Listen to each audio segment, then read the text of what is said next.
আসসালামু আলাইকুম। আরডিসিডির ভিডিও টিউটোরিয়ালে আপনাদেরকে স্বাগতম। আজকে আমরা দেখব নন নথি যেসব অফিসসমূহ রয়েছে সেখানে একজন এমপ্লয়ি কিভাবে তার পদবি কিংবা ডেজিগনেশন ক্লেম করে।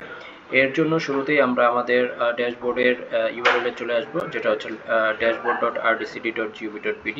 আর যেহেতু আজকে আমরা একটা টিউটোরিয়াল তৈরি করতেছি, এই জন্য আমরা আমাদের যে ট্রেনিং সার্ভার অর্থাৎ stage-dashboard.gov.pd এখানে এসেছি।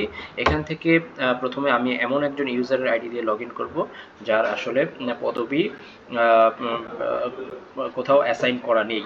তো শুরুতেই আমি লগ ইন উইথ ইউজার নেমে যাচ্ছি, এখানে ইউজারের আইডি দিচ্ছি, পাসওয়ার্ড দিচ্ছি, লগ ইন করলাম। এখানে নতুন পাসওয়ার্ড চাওয়া হচ্ছে, এটাকে আপনারা চাইলে ক্যান্সেল করতে পারেন অথবা নতুন পাসওয়ার্ড দিয়েও সেট করতে পারেন। দেখেন এখানে অভিজিৎ কুমার দেব, ওনার আসলে কোনো পদবি পাওয়া যায়নি, এখানে দেখাচ্ছে। তো পদবির জন্য ক্লেম করার জন্য মূলত পদবির জন্য হালনাগাদ করুন এই বাটনটিতে ক্লিক করতে হবে। এখানে ক্লিক করলে তাকে লেয়ার, অফিস, ইউনিট ইত্যাদি সিলেক্ট করতে হবে। তো আমরা এই মুহূর্তে যেহেতু দেখছি যে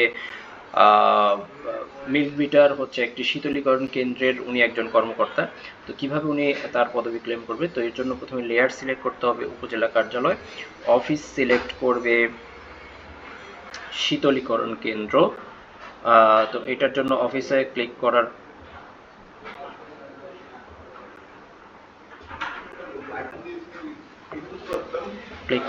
পরে এখানে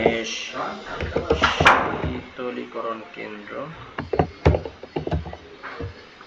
উনি হচ্ছেন মূলত পীরগঞ্জের, সিলেক্ট করলাম। উনি যেই হচ্ছে ইউনিট বা বিভাগে রয়েছে সেই ইউনিট বা বিভাগ সিলেক্ট করতে হবে, ডেজিগনেশনটা সিলেক্ট করে দিতে হবে। তো আপনি আপনার যে লেয়ার, অফিস এবং ইউনিট সেভাবে আপনি সিলেক্ট করবেন এবং আপনার ডেজিগনেশনটি সিলেক্ট করবেন। এভাবে এই সকল সেটআপটা হয়ে গেলে এখান থেকে জাস্ট সাবমিট করবেন।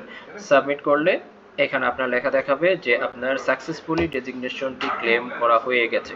এখন বাকি কাজ হচ্ছে অ্যাডমিনের, ওনারা হচ্ছে আপনার এই ক্লেম রিকোয়েস্ট দেখে ওনারা হচ্ছে আপনাকে অ্যাপ্রুভাল অর রিজেক্ট করবে। আজকের ভিডিও টিউটোরিয়াল দেখার জন্য আপনাদের অসংখ্য ধন্যবাদ। আসসালামু আলাইকুম।